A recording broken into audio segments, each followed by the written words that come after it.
What beloved person in history should be hated? Coco Chanel was a Nazi spy. Oprah. She is just as vindictive as Ellen to her staff. She's also responsible for popularizing people like Dr. Phil, Drive, Oz, John of God, and nonsense like The Secret. After reading all of these comments, the only people in history who should be loved are Dolly Parton and Robin Williams. Please don't ruin this for me. Edit. Thanks for the silver, my friend. Kissinger may be a Nobel Peace Prize winner, but a lot of dead people because of him. It's my estimation that every man ever got a statue made of him was one kind of sombitch or another. Malcolm Reynolds. Steve Jobs. The way he treated his family is horrible. Elvis Presley. He groomed a then 14-year-old and slept with her while he toured. What's an obvious sign someone's American? When I lived in Europe, people said only Americans eat while walking. I'd be eating a bagel or something on the way to work or class and multiple people asked if I was American lol. Walked into a bar, in Australia. Ordered a beer and then the bartender noticed I'm American. I asked, was it the accent or my choice of Budweiser beer? He said, because you're the fattest fuck I have ever seen in my life, mate. According to the CIA, when training to be a spy you have to unlearn how to lean. Americans tend to lean on things when standing still. If you have time to lean, you have time to clean, CIA. Edit. Please stop responding that this is what they say wherever you work. That's the joke. British man once told me he knew I was American because I was wearing a baseball cap backwards.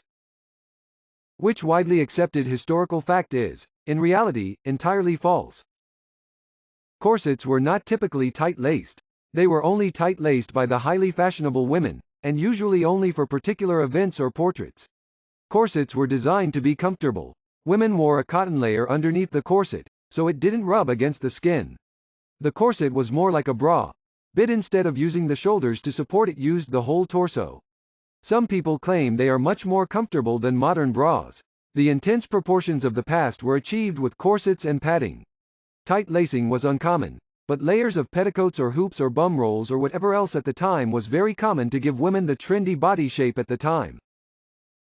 What's something most people love, but you hate? Crime procedurals. Every fucking show is the same. All of them. Your cast. The leader who knows it all. The quirky lab tech. The tough cop who the leader forms a romantic connection with.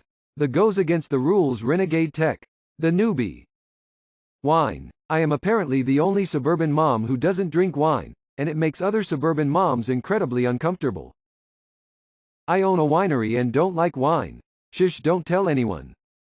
Celebrity's private life. Only because I appreciate a singer or an actor doesn't mean I want to know where he goes to while on vacation or the name of the new boy, girlfriend.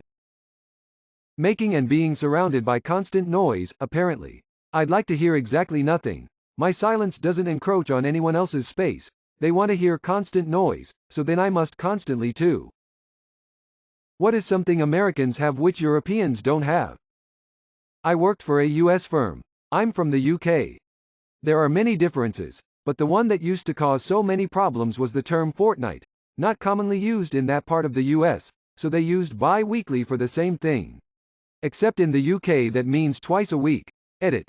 Well, this seems to have struck a chord with a lot of people. Goes to demonstrate what George Bernard Shaw wrote. England and America are two countries divided by a common language. Edit number 2. And don't get me started on the difference between inquiry and enquiry. Totally different meanings in the UK. Often saw them switched in the US. Good Mexican food. Refrigerators the size of my flat. Every European who has seen my moderately sized refrigerator. Garbage disposal units are installed beneath the kitchen sink.